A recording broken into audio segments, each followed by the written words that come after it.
नमस्कार, स्वागत और अभिनंदन आप सभी का। आज हम जिस बिंदु के बारे में चर्चा करेंगे वो रहेगा आपके आर्थिक समीक्षा 2021 और 22। बड़े महत्वपूर्ण बिंदुओं के बारे में चर्चा करेंगे जो आपके एग्जाम के लिए बहुत ज़्यादा इंपॉर्टेंट रहेंगे। लेकिन उससे पहले आप में से बहुत सारे स्टूडेंट का मैसेज और कमेंट आ रहे थे कि सर फर्स्ट लेवल से संबंधित वो मॉडल पेपर 20 और आपके सेकंड लेवल के अंदर जो एसएसटी है उसके 10 प्रश्न पत्र अभी भी अवेलेबल है। आप में से कह रहे थे कि सर ऑफलाइन कहीं नहीं मिल रहा है, ऑनलाइन नहीं मिल रहा है, वो सब जगह अवेलेबल है। ठीक है, कोई दिक्कत है नहीं। और बाकी कोई दिक्कत हो तो नंबर है आपके पास में, आप कॉल कर सकते हैं। ठीक है, हाँ। अब देखिए, महत्वपूर्ण चर्चा करने वाले हैं हम आर्थिक समीक्षा 2021 और 22। जहां जहां से क्वेश्चन बनेंगे उनसे संबंधित बिंदुओं के बारे में चर्चा करेंगे। ठीक है, देखिए आर्थिक समीक्षा 2021 और 22, और वो भी हम राजस्थान के संदर्भ में पढ़ रहे हैं केवल।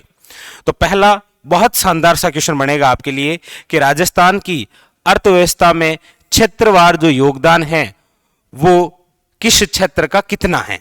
ठीक है, देखिए पहला फैक्ट ये है कि राजस्थान की अर्थव्यवस्था में क्षेत्रवार योगदान, तो कौन कौन से क्षेत्र हैं जिनका योगदान है। तो एक नंबर तो है कृषि, एक है आपके उद्योग, और वो है आपके वेरी वेरी इंपॉर्टेंट सेवा।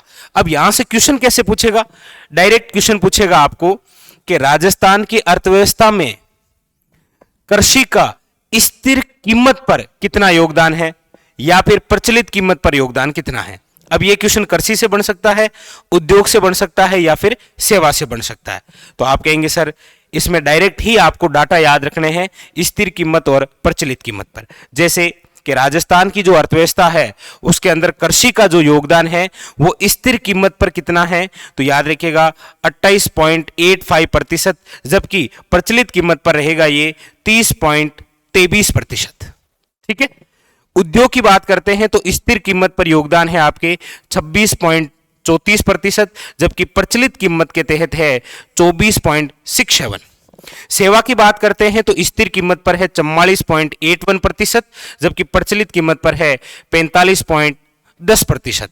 एक चीज आप देखेंगे कि स्थिर कीमत की बजाय प्रचलित कीमत ज्यादा है, केवल किसको छोड़कर, उद्योग को छोड़कर।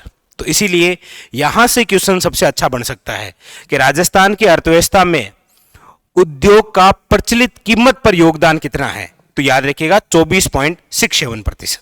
सीधे डाटा याद रखने आपको कि कृषि के संबंध में स्थिर कीमत, प्रचलित कीमत, उद्योग के क्षेत्र में स्थिर कीमत, प्रचलित कीमत, सेवा के अंदर स्थिर कीमत और प्रचलित कीमत। डायरेक्ट डाटा याद करना। ठीक है, ये तीनों चीजें क्लियर हुई। अब देखिए इसके अलावा और क्या फैक्ट बन सकता है। यहां से अगला क्वेश्चन आपके लिए यहां से बड़ा शानदार बनता है। कौन सा, कि राजस्थान की अर्थव्यवस्था में जो कृषि, उद्योग और सेवा का योगदान है, इन क्षेत्रों के अंदर 2020 और 21 के बजाय 21 और 22 में कितनी वृद्धि दर हुई।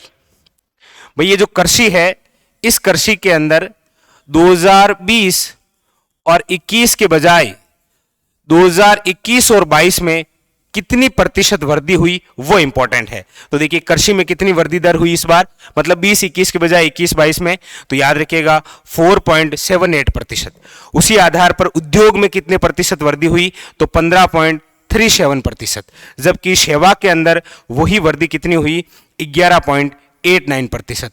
तो क्वेश्चन बन सकता है कि राजस्थान की अर्थव्यवस्था में जो क्षेत्रवार योगदान है उनमें सर्वाधिक किस में वृद्धि दर दर्ज की गई। तो आप इसमें से देख रहे हैं उद्योग में सर्वाधिक वृद्धि किसमें हुई, उद्योग के अंदर।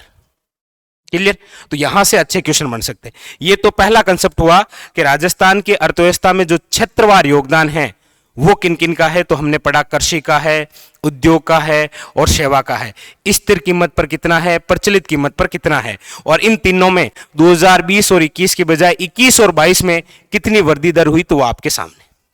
ठीक है, ये अच्छे क्वेश्चन बनेंगे यहां से। नेक्स्ट अगला देखिए, अगला और फैक्ट कौन सा है, यहां से क्वेश्चन बनने की संभावना रहती है आपके। ये दूसरा पॉइंट है आपके, हाँ, आर्थिक समीक्षा का प्रति व्यक्ति आय। अब देखिए प्रति व्यक्ति आय भी वही है आपके, एक तो स्थिर कीमत पर है और एक होती है आपके प्रचलित कीमत पर। स्थिर कीमत पर कितनी है प्रति व्यक्ति आय, तो याद रखिएगा 81,231, जबकि प्रचलित कीमत पर कितनी है, तो याद रखिएगा 1,35,228। ये पूछने के चांसेस रहते हैं, इनके बजाय ये ज्यादा है। कि प्रति व्यक्ति आय 2020 और 21 के बजाय 21 और 22 में स्थिर कीमतों पर कितनी वृद्धि दर दर्ज की गई, तो आपको याद रखना है 9.76%। जबकि प्रति व्यक्ति आय में ही 2020 और 21 के बजाय 21 और 22 में प्रचलित कीमतों पर वृद्धि दर कितनी हुई, तो याद रखिएगा 16.67%। प्रति व्यक्ति आय में ये दो डाटा याद रखने हैं, स्थिर कीमत पर कितनी वृद्धि और प्रचलित कीमत पर कितनी वृद्धि।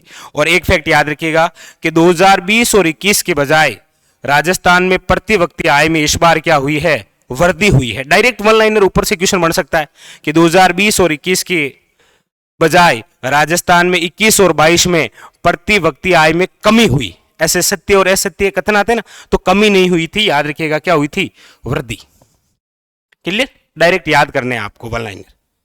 अगला फैक्ट देखिए, अगला फैक्ट है आपके सामने ये तीसरा, ये समझिएगा। तीसरा क्या है आपके सामने, सकल राज्य घरेलू उत्पाद, जीएसडीपी है आपके सामने, सकल राज्य घरेलू उत्पाद। वही दो डाटा है, एक तो है आपके स्थिर कीमत। अच्छा, स्थिर कीमत है, इसका निर्धारण किस आधार वर्ष पर है, तो याद रखिएगा 2011 और 12। जबकि प्रचलित कीमत है, इसका आधार वर्ष क्या है, तो ये तो वर्तमान पर चलती है, प्रचलित जो कीमत है वो करंट में चलती है। ठीक है, तो सकल राज्य घरेलू उत्पाद जीएसडीपी 2021 और 22 की हम चर्चा कर रहे हैं। तो सबसे पहले चर्चा करते हैं स्थिर कीमत पर, मतलब सकल राज्य घरेलू जो उत्पाद है जीएसडीपी, इसकी स्थिर कीमत और इसका निर्धारण आधार वर्ष 2011 और 12 के अंदर। तो एक तो ये डायरेक्ट आंकड़ों से क्वेश्चन बन सकता है, वरना वृद्धि दर से तो बनेगा ही बनेगा कि सकल राज्य घरेलू उत्पाद 2021 और 22 में स्थिर कीमत में कितनी वृद्धि दर्ज की गई, तो याद रखिएगा 11.04%। बाकी ये आंकड़ा भी याद रखना है आपको, वेरी वेरी इंपॉर्टेंट, याद रखिएगा। ठीक है, और स्थिर कीमत किस आधार वर्ष पर है, तो 2011 और 12 के आधार पर। सकल राज्य घरेलू उत्पाद स्थिर कीमत में कितनी वृद्धि, तो 11.04। जबकि सकल राज्य घरेलू उत्पाद में प्रचलित कीमत जो कि वर्तमान वर्ष पर है, इसमें कितनी वृद्धि दर, तो याद रखिएगा 18.04। यह है 11.04, यह है 18.04। ठीक है, और एक फैक्ट बड़ा इंपॉर्टेंट यहां से बन सकता है कि भारत की जो जीडीपी है उसमें राजस्थान की जीडीपी का कितना योगदान है। ठीक है, कि भारत की जीडीपी में राजस्थान की जीडीपी का योगदान है लगभग 5%, याद रखिएगा। ये जहां पर गोले हो रहे हैं ना, ये वेरी वेरी इंपॉर्टेंट है, याद रखिएगा कि सकल राज्य घरेलू उत्पाद जीएसडीपी में स्थिर कीमत में कितनी वृद्धि, तो 11.04। ये क्वेश्चन अभी हाल ही के किसी एग्जाम में आया था इस प्रकार से। और सकल राज्य घरेलू उत्पाद में प्रचलित कीमत पर वृद्धि दर, तो याद रखिएगा 18.04। बताइए, क्लियर है। तो ये हुआ आपके सामने तीसरा पॉइंट। अगला पॉइंट और कौन सा है वो देखिए। अगला पॉइंट आपके सामने ये है, एक शुद्ध राज्य घरेलू उत्पाद, वो था आपके सामने जीएसडीपी। ठीक है, यानी कि सकल राज्य घरेलू उत्पाद। लेकिन एग्जामिनर कभी आपको पूछ ले शुद्ध राज्य घरेलू उत्पाद, यानी कि बोले तो एनएसडीपी। एनएसडीपी हमें तभी मिलेगा जब हमारे पास में सकल राज्य घरेलू उत्पाद होगा, मतलब जीएसडीपी। और जैसे ही हम जीएसडीपी यानी सकल राज्य घरेलू उत्पाद में से मूल्यह्रास घटाएंगे, तो हमारे सामने एक शुद्ध राज्य घरेलू उत्पाद प्राप्त होगा। आप कहेंगे सर यहां से क्वेश्चन बिल्कुल उसी प्रकार से है। आपको पूछेगा कि शुद्ध राज्य घरेलू उत्पाद 2021 और 22 के तहत स्थिर कीमत जो किस आधार वर्ष 2011 और 12 के आधार पर कितनी वृद्धि दर दर्ज की गई, तो याद रखिएगा 11.05%। जबकि शुद्ध राज्य घरेलू उत्पाद प्रचलित कीमत जो कि करंट यानी वर्तमान वर्ष पर आधारित है, उसमें वृद्धि दर तो 18.01%। सीधे आंकड़े हैं जो आपको याद रखने हैं। ठीक है, सीधा सीधा क्वेश्चन आएगा आपके कि शुद्ध राज्य घरेलू उत्पाद 2021 और 22 में स्थिर कीमत के आधार पर कितनी वृद्धि दर हुई, या फिर आपको यह पूछ लेगा कि स्थिर जो कीमत है वो किस आधार वर्ष पर निर्धारित की गई, तो 11-12।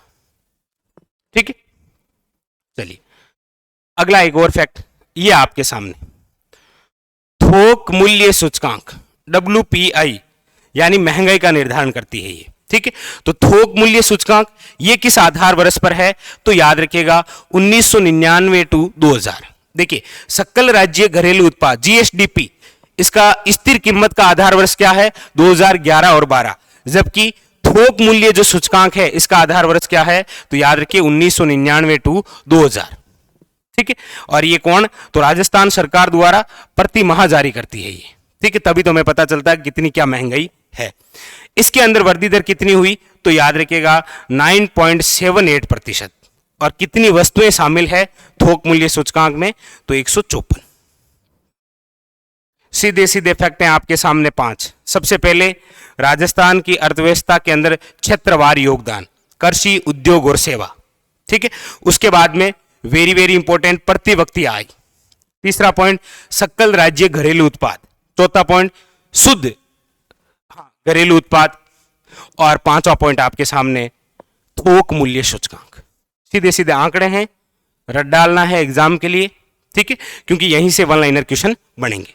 मिलेंगे हम और भी एक और आर्थिक समीक्षा की क्लास के साथ, लेकिन फिलहाल आज के लिए इतना ही। अच्छे से लिख लिख के इनको याद कर लीजिएगा। ठीक है, मिलते हैं, तब तक के लिए धन्यवाद।